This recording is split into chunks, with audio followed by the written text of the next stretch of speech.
Si eres padre, entonces quizás conozcas el dolor que se puede experimentar cuando caminas inocentemente descalzo en la oscuridad mientras te desplazas por tu hogar. En una de esas ocasiones, una pieza de Lego.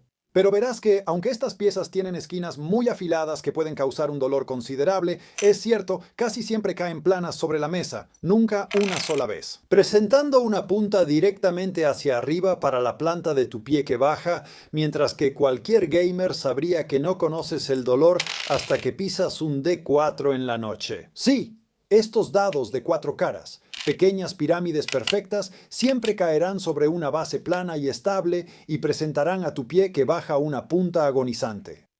Y aún así, de nuevo, esto no es nada comparado con la capacidad del ejército. Caltrop, ahora, eres el tipo de persona que está viendo uno de estos videos en este canal, así que probablemente sepas qué es una Caltrop. ¿Pero tienes una? No, bueno, yo sí tengo, gracias a Esteban de Red Dog Forge, quien me envió este pedazo de cartón, que creo que fue bastante ingenioso en la forma en que se dobló para convertirse en la caja perfecta para guardarla. Esta caja, que estaba dentro, hecha de tablero duro y cinta adhesiva, y dentro de ella, empacada de forma segura, con un cocinero. En la punta de cada pincho, un abrojo sí, mide como 3 pulgadas de alto, que es lo típico para un abrojo, 2,5 a 3 pulgadas, parece ser el rango habitual.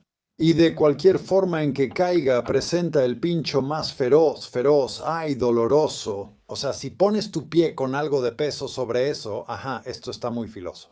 Oh, solo de pensarlo, eso seguro te dejaría cojo. Él cinceló cada punta y luego la calentó y después en el yunque, bang, bang, bang, convirtió cada punta en una espiga y luego la dobló hasta darle esta forma. Y un herrero hábil puede hacer bastantes de estos en un día. Ahora no son tan difíciles de fabricar. Por supuesto, si querías impedir que el enemigo usara una gran parte del campo de batalla, podías esparcir un montón de estos por ahí.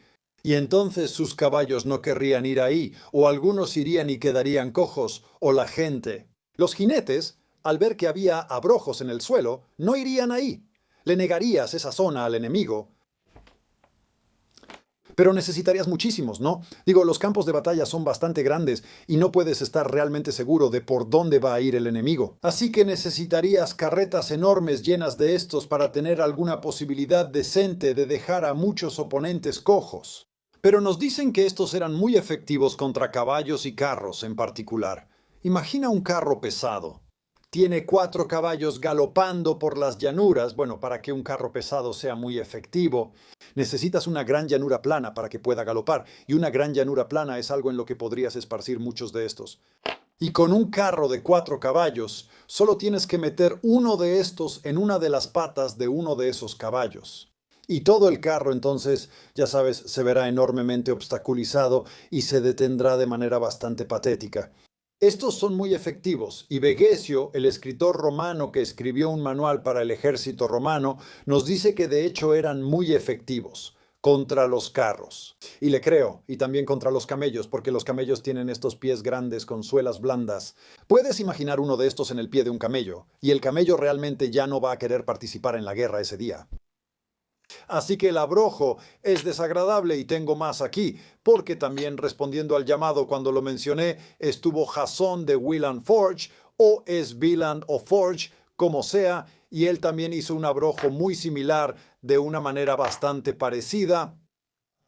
Y él hizo otro, este de aquí, que es simplemente, quiero decir, estos son desagradables, realmente desagradables, pero este es simplemente... Veo esto y solo pienso, ah, malvado, tiene púas. Así que si eso estuviera en tu pie, ni siquiera podrías sacarlo así nada más porque la púa sería tan dolorosa y te desgarraría la carne. Esto es realmente desagradable y supuestamente es un diseño romano, pero creo que también hubo periodos posteriores en los que se usaron abrojos con púas. Y veo eso y solo pienso, oh, o sea, eso es, oh, no, lo voy a guardar, es demasiado desagradable. Él también hizo este, y esto es algo a lo que volveremos más adelante. Este es un abrojo moderno ahora,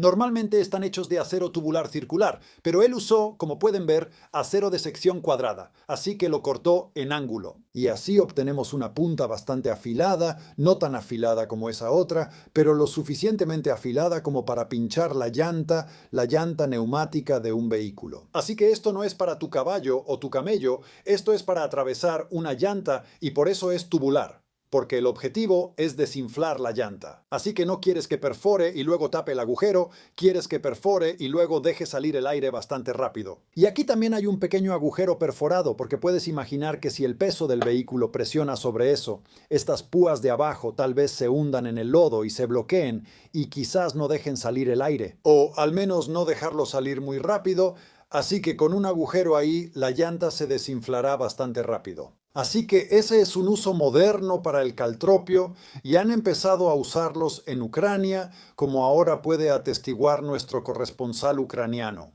Hola Lloyd y a todos los espectadores del Indie Beige, mi nombre es Joe McDonald y tengo un canal llamado Big Mac's Battle Blog. Puede que me hayan visto antes siendo entrevistado por Lloyd. Entonces, Lloyd, ¿qué tengo para mostrarte hoy? Bueno, como sé que estás haciendo un video sobre caltrops, pensé en mostrarte los que hemos estado usando aquí y que muchas otras unidades están usando a lo largo de la línea en Ucrania. Aunque ahora tienen ventas promedio, estos son los que mandé a hacer. Son dos como un triángulo con una ranura, así que se ensamblan y se sueldan ahí. Y al igual que los caltrops en la antigüedad, usamos estos para detener la caballería, aunque la caballería que detenemos es mecanizada. Los dejamos caer en vías y caminos donde esperamos que pasen vehículos enemigos. Por lo general, los que tienen ruedas no son orugas, no sirven mucho contra vehículos con orugas. Y revientan las llantas y luego aprovechamos que se ralentizan para atacarlos con fuego de mortero o generalmente con FPVs. Ahora, una de las buenas ventajas de este tipo de diseño es que no pudimos encontrar el tipo correcto de tubo hueco, así que elegimos este diseño. Porque cuando esto penetra y crea una abertura amplia y la rueda avanza, la segunda púa sube, creando una abertura que, ya sabes, va en dirección opuesta, también ensanchándose, y luego la púa de abajo lo saca.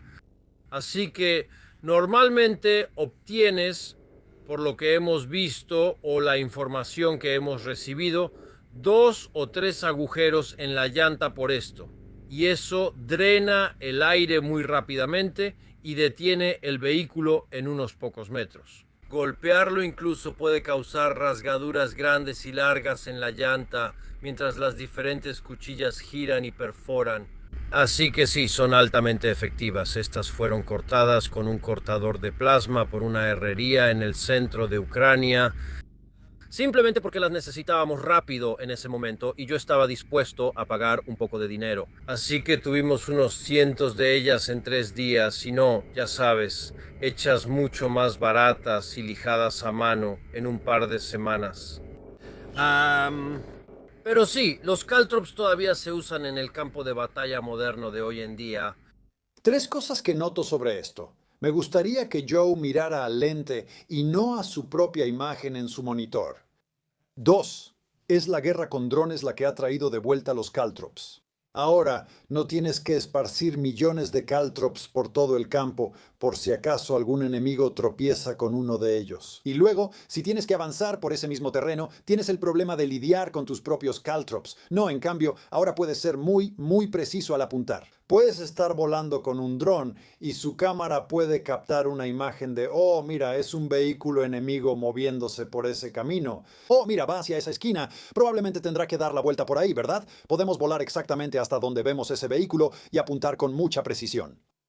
Podemos poner solo unas cuantas caltrops donde creemos que va a pasar y poncharle las llantas. También es un vehículo bastante común, solo un auto o camión normal, no necesariamente un gran vehículo militar como un carro blindado. Y eso es por la tercera razón, que es que esto es una guerra económica. Podrías pensar que no vale la pena atacar solo un auto común. Bueno, si puedes dejar fuera de combate un auto de 5.000 libras usando un dron kamikaze de primera persona de 2.000 libras de primera persona. Es decir, alguien lleva puestos unos lentes de realidad virtual, está sentado en algún búnker, viendo las imágenes proyectadas en esos lentes por una cámara. Y lo están volando al estilo kamikaze hacia un objetivo, está lleno de explosivos. Boom, destruyendo tanto el dron como, si todo sale bien, el objetivo. Si el dron kamikaze vale 2.000, ya llevas 3.000 libras de ganancia. Y ahora ha llegado al punto en que muchas veces es una guerra de desgaste de hardware. Y si logras destruir cada vez más equipo ruso, se les hace cada vez más difícil reemplazarlo y eso va minando su moral. Ahora, según Wikipedia, fuente de todo conocimiento humano, las caltrops se usaron en la batalla de Carrhae.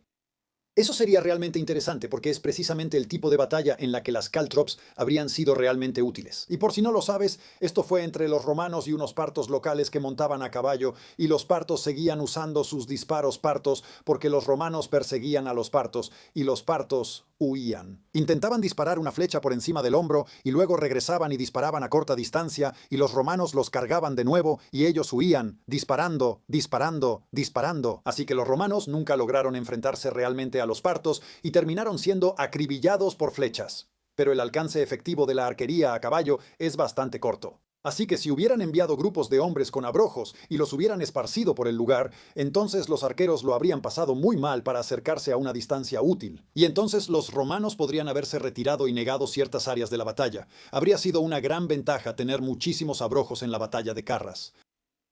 Entonces, ¿por qué Casio nunca menciona esto? ¿Por qué Plutarco sí? ¿Por qué las dos principales fuentes antiguas de esta batalla nunca mencionan los abrojos si los romanos los tenían, ya que habrían sido sumamente útiles? Sabes, tengo la sensación de que Wikipedia podría estar equivocada. Ahora, si buscas abrojo en un libro de texto moderno, probablemente encontrarás la palabra común. La definición inicial probablemente será algo como: el abrojo era un dispositivo comúnmente usado para muchas cosas, pero ¿realmente eran comunes? No estoy convencido de que alguna vez lo hayan sido, y me pregunto cómo se difundió tanto esta idea de que eran comunes. Me imagino, por ejemplo, que algún experto que quería demostrarle a los demás lo experto que era y lo superior que era a ellos, dijo algo como: ¿qué? ¿Nunca han oído hablar de ellos? Oh, los abrojos, ¿nunca han oído hablar de ellos? ¡Qué curioso! Me sorprende mucho que no hayan oído hablar de los abrojos. Sí, eran muy comunes, muy comunes. Escúchenme, soy un experto, sé de estas cosas. Sí, eran muy comunes. Oh, los abrojos, todos solían usarlos. Qué curioso que no lo supieran. Oh, sí, muy comunes. Y entonces otras personas lo escuchan y piensan: él era un experto y dijo que eran muy comunes. Así que luego empiezan a decir: oh, sí, son muy comunes, aparentemente muy comunes aquí. Oh, sí, ¿no lo sabías? Y luego todas las fuentes modernas se copian unas a otras. Porque los expertos empezaron a decir esto. Así que deben tener razón, porque son expertos y tal vez en realidad no eran comunes. Solo piensa cuántos abrojos necesitarías para negar una gran área de un campo de batalla. Necesitarías un gran carro cargado de ellos, muchos, miles, miles y miles de ellos. ¿Y alguna vez se ha encontrado una gran cantidad de abrojos? Bueno, por supuesto, no puedo probar un negativo, ¿verdad? Podría ser que se haya encontrado uno, pero yo no lo sé, pero puedo decir que no sé de ninguno que se haya encontrado. Pero de vez en cuando se encuentra uno solo y aparecen en fotos y se mencionan aquí y allá. Vegecio los menciona ahora. Vegecio está escribiendo para romanos que han estado en el ejército, así que estos son hombres que han estado en el ejército.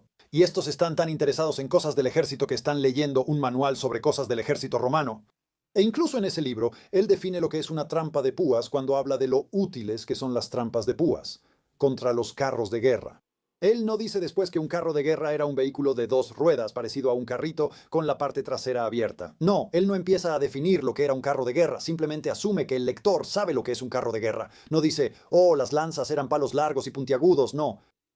Pero cuando menciona los abrojos, entonces le dice al lector: un militar romano interesado en cosas militares, ¿qué es un abrojo?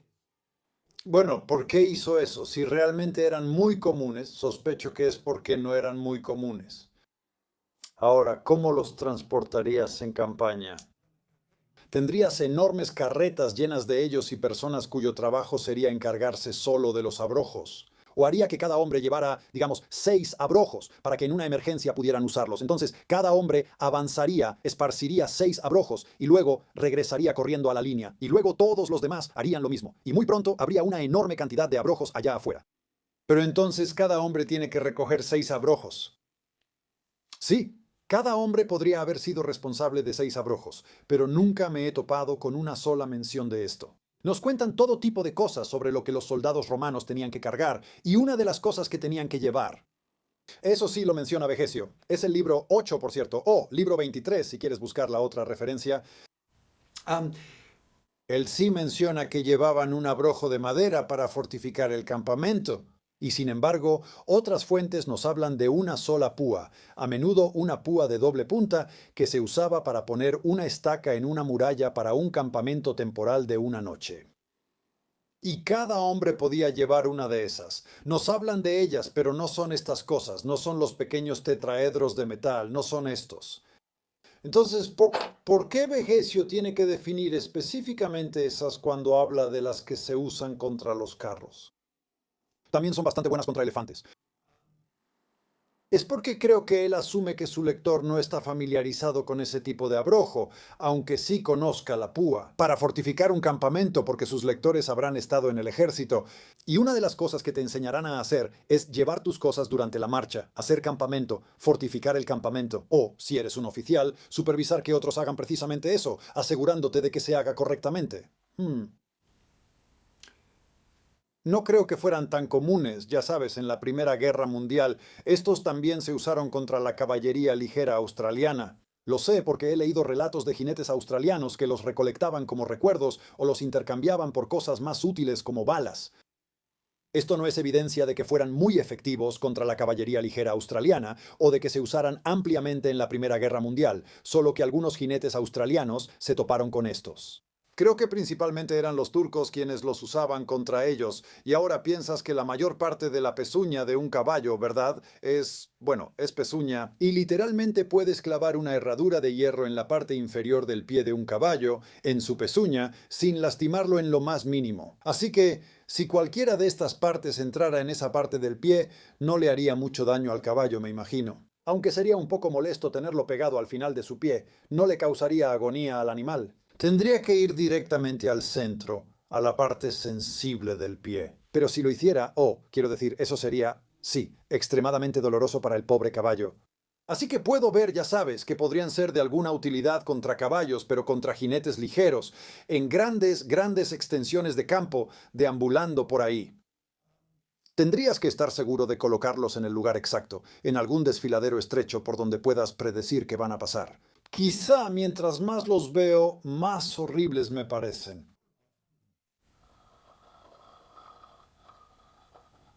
En la Segunda Guerra Mundial, los alemanes desarrollaron una bomba Caltrop. Aparentemente pesaba unas enormes 1100 libras. Esa es una bomba realmente grande, especialmente para los estándares alemanes. Ellos no usaban bombarderos grandes y pesados que pudieran cargar grandes cantidades, así que 1100 libras es una bomba impresionante. Y leí en fuentes aliadas, me encontré con un folleto estadounidense y uno británico, informes muy breves sobre estas bombas. Y tuve la impresión, nunca lo dijeron, pero definitivamente tuve la impresión de que nunca habían tenido en sus manos o visto una bomba intacta. Pero en cambio, habían ido al sitio donde se había lanzado una y quizá encontraron algunos casquillos reventados y lograron juntar las piezas y deducir eso. Ellos calculan que tenía más de 1,20 m de ancho, más de 1,20 m de grosor. Esta enorme bomba colgando en la parte inferior de un avión que sería lanzada y que tenía una carga explosiva dentro. No sé de qué estaba hecha la carcasa exterior. Posiblemente tenía una punta de acero delgada y luego tal vez lados de madera contrachapada, no lo sé. Pero de todos modos, esto se rompería en pedazos por la carga explosiva. Y estimaron que de 1000 a 1500 abrojos se esparcían por el campo. Estos eran de metal, de aproximadamente 1 milímetro de grosor, y se veían así, y estaban pintados con camuflaje de 2 colores, café y verde. Creo que eso sugeriría que estaban destinados para usarse en el teatro europeo, para ser arrojados en el campo. ¿Y para qué eran? Bueno, la naturaleza, el lenguaje utilizado en estos folletos es muy conjetural. Por ejemplo, señalan que los abrojos, que vienen en dos tamaños, 3 pulgadas y 2,5 pulgadas, tenían una R y una L. Adivinaron que era derecha e izquierda, lo cual funciona en alemán como Rechtundlinks. Y adivinaron que tenía algo que ver con empacarlos, quizá en la fábrica o posiblemente al ponerlos en la bomba. Y tenían pequeños agujeros y ellos simplemente conjeturaron eso. Tal vez eran para ensartarlos en cuerdas o varillas durante la fabricación, durante el transporte o durante el proceso de pintado o algo así. Tenían pequeñas estrías, notarás, en los lados. Y no son como el diseño antiguo, con solo las 4 púas delgadas. En cambio, tienen este diseño de lámina metálica. Pero puedes ver que es la misma idea. Es un abrojo, tiene una púa en la parte superior. Este tiene más bordes afilados a lo largo de toda su extensión y se apoyará firmemente sobre una base de 3 puntas. ¿Pero para qué servían? Incluso eso, los aliados tuvieron que adivinarlo. De nuevo, algún tipo de arma de negación aérea. Si la estás lanzando desde un avión, eso sugiere fuertemente que la vas a lanzar detrás de las líneas enemigas. Así que la lanzas en un camino que él tiene que usar, lo que hará que mover un ejército sea más difícil. Posiblemente era algún tipo de arma para negar el uso de pistas de aterrizaje. La lanzarías sobre una pista y esperarías que esto pinchara las llantas de los aviones que van a aterrizar y cosas por el estilo. Pero me parece que probablemente no funcionaba tan bien, por eso no es algo comúnmente conocido. Porque probablemente no hicieron muchos de ellos ya que no funcionaban muy bien y habrían sido muy difíciles de transportar o una carga realmente incómoda debajo del avión.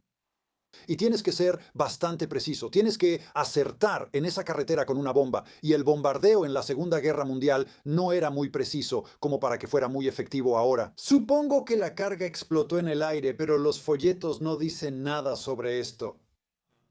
Pero te imaginarías que si aterrizara a baja altura, pero no exactamente en el suelo, entonces explotaría y se dispersaría en un área más amplia. Sería un poco más útil.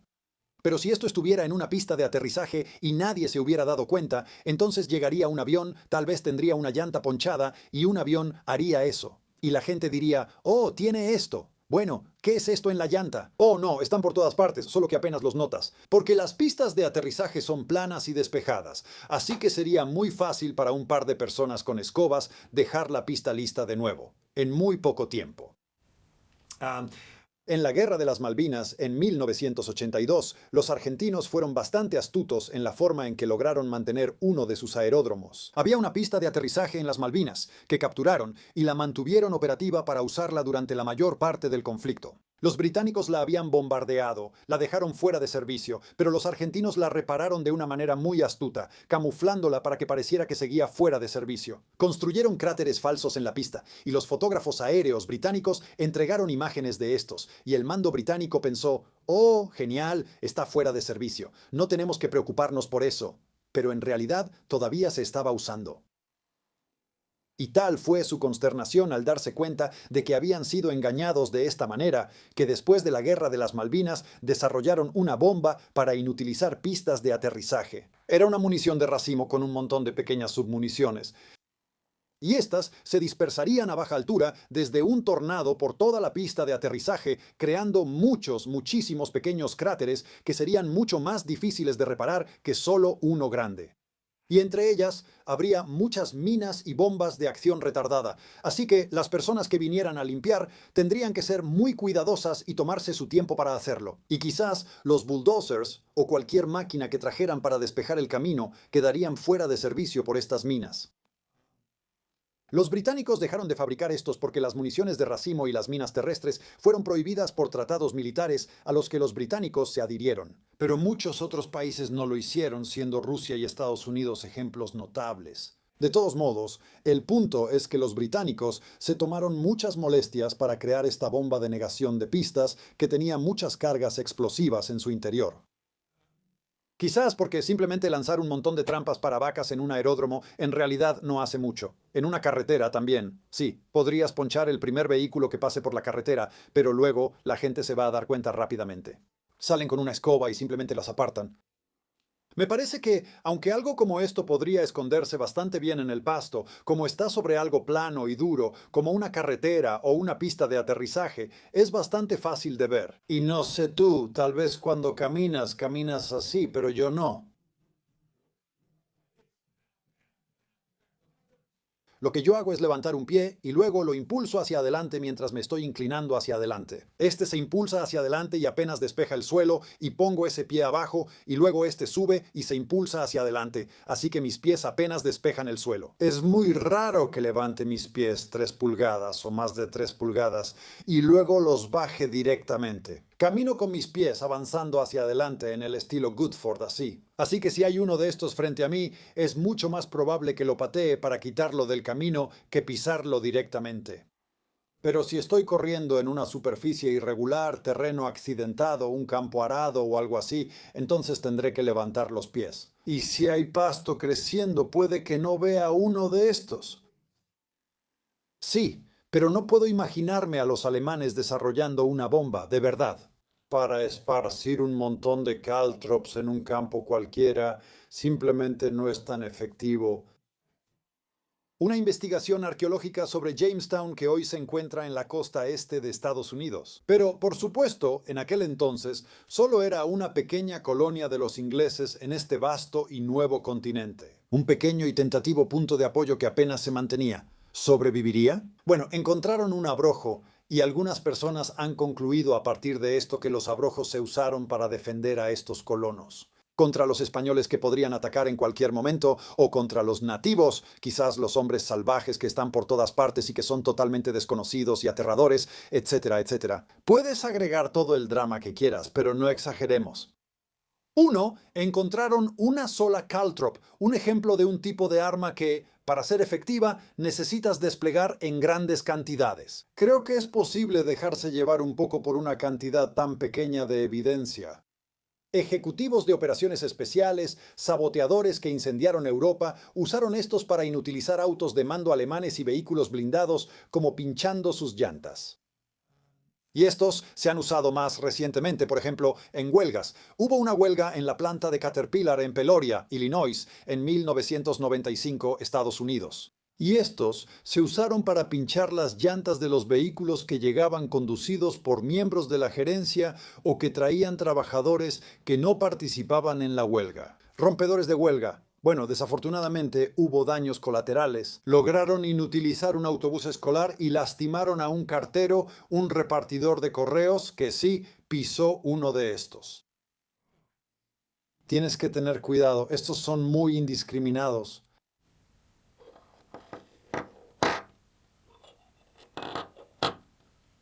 La palabra caltrop supuestamente viene del antiguo inglés calcatreppa, que significa trampa para talones, literalmente en sueco. Es ángel de pie, lo cual es un poco raro, pero así es.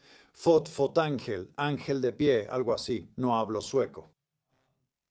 Pata de cuervo también es bastante común, y en muchos idiomas es una traducción literal de pata de cuervo. Por ejemplo, el término alemán para caltrop en esa bomba que lanzaron en la Segunda Guerra Mundial era pata de cuervo. Y puedes ver por qué se eligió pata de cuervo. Porque tienes las 3 garras que apuntan hacia adelante y una que apunta hacia atrás. Así que tienes una especie de trípode. Además, hay una disposición extra, pata de cuervo. Y hay otras cosas puntiagudas que a veces se llaman caltrops, pero que a veces se nombran más correctamente como patas de cuervo, que son púas. Había tablas, por ejemplo, he visto ejemplos de la Primera Guerra Mundial de una tabla simplemente cubierta de ellas. Estas púas, apuntando hacia arriba, se parecen más a patas de cuervo que a estas cosas, pero caltrop, pata de cuervo, la idea general es que es algo puntiagudo en lo que no quieres pisar.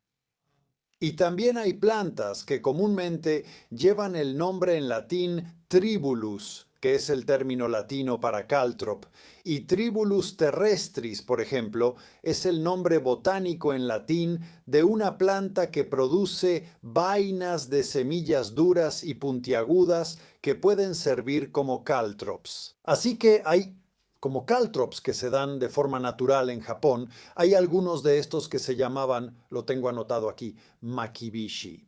Y estos aparentemente son pequeños, pero eran suficientes para atravesar la suela de una sandalia y ser bastante desagradables. Y también está el caltrop de agua. A veces son semillas, cuya idea es que se adhieren a un animal y ese animal actúa como agente de dispersión para las semillas. Así que pisas algo y, me lastimé, no importa, caminaré por aquí. y eventualmente logras quitártelo y posiblemente sí te duele el pie por mucho tiempo. Pero a la planta no le importa, solo le importa que su semilla haya sido llevada a otro lugar. Pero si quieres una idea para un mundo de fantasía, podrías imaginar una planta que sea una especie de abrojo especialmente bueno, que tenga una cápsula de semillas mucho más grande y natural, que pueda ser recolectada en grandes cantidades. Y así, posiblemente en un entorno de fantasía, hay algunos arbustos que crecen en una ladera en particular, y si los cosechas, puedes llenar carretas enteras con abrojos naturales y peligrosos. Parece que en el periodo tardomedieval el abrojo era lo suficientemente importante como para terminar siendo representado en la heráldica. Por ejemplo, este es el ángel de pie de Fotango, o como sea que se diga en sueco, en realidad es una casa finlandesa. Bueno, hoy está en Finlandia, pero los suecos es una relación complicada. Esencialmente, los suecos solían controlar Finlandia y mucha de la nobleza hablaba sueco. Entonces, de todos modos, puedes ver que probablemente ahí se está representando un abrojo y también aparece en el escudo medieval de la ciudad de Stirling en Escocia. Notas que tienen estas formas curiosas. Es un poco como una estrella, pero te das cuenta de eso. Tienen tres puntas que están espaciadas uniformemente y hay una en la parte de abajo que no lo está y eso se ha interpretado como un abrojo. Puedes imaginar esas tres de abajo como un trípode y la punta apuntando hacia arriba. Sí, posiblemente esos sean abrojos. Y hablando de drones, ¿ya tienes tu copia de juego de drones? No, bueno, yo tengo mi copia porque me la enviaron gratis para que pueda contarte sobre ella y puedes ver que parece un poco usada. Eso es porque he estado hojeándola, viendo las diferentes tablas y jugando el juego, porque este es un juego de guerra en solitario. Solo tú solo, decides cómo vas a armar tu equipo, tu zapador, tu conductor, tu navegante, tú y posiblemente tu mascota. Y luego tienes que comprar equipo. ¿Qué tipo de auto vas a conseguir? ¿Será uno que sea fácil de camuflar o prefieres uno que pueda cargar muchas cosas? ¿Y qué drones vas a comprar? ¿Puedes permitirte los drones que necesitas? ¿Eres capaz de mantener tu moral alta? ¿Estás comiendo bien? ¿Has alimentado a la mascota? ¿Te está yendo bien? ¿En la guerra? En general, hay mucho que tomar en cuenta. El clima, por ejemplo, sí, puede que ahora esté despejado, pero el pronóstico es de vientos fuertes más tarde. Entonces, ya sabes cómo va a afectar eso las cosas y dónde exactamente está el enemigo y qué tienen ahora. Si eres nuevo en los juegos de guerra, no diría que necesariamente esta es la manera más fácil de empezar. Es un juego bastante complicado. Hay 8 páginas de tablas y gráficos que enumeran todas las cosas que el enemigo puede lanzarte y todas las cosas que pueden salir mal. Y me tomó bastante tiempo la primera vez que lo jugué, solo estacionar el auto. Pero eso puede sonar, espera, solo estacionar el auto. Sí, pero tienes que estacionar el auto. Y no ser visto por los rusos y luego no estar dentro. Si los rusos lo destruyen con artillería, así que hay cosas que debes tener en cuenta. Compré una red de camuflaje, pero aún así me detectaron, pero de todos modos fallaron con su artillería. Alrededor de un tercio del libro está dedicado solo a detalles de la guerra, la forma en que se está luchando ahora, los avances en la guerra con drones y cosas por el estilo. Así que hay algunas cosas de interés general ahí, el juego incluye muchas de estas pequeñas fichas que tienes que recortar, yo las pasé por la laminadora, y hay muchos mapas en los que puedes seguir lo que está pasando. Y una razón para comprar esto es apoyar a Big Mac en sus esfuerzos en Ucrania. Él es el zapador de un equipo de drones que está en acción en este momento. Y aunque, por supuesto, Historic Wings, la editorial, se lleva una parte, la parte que va para Big Mac, él la gasta en, bueno, más drones y, bueno, quizás hasta en abrojos.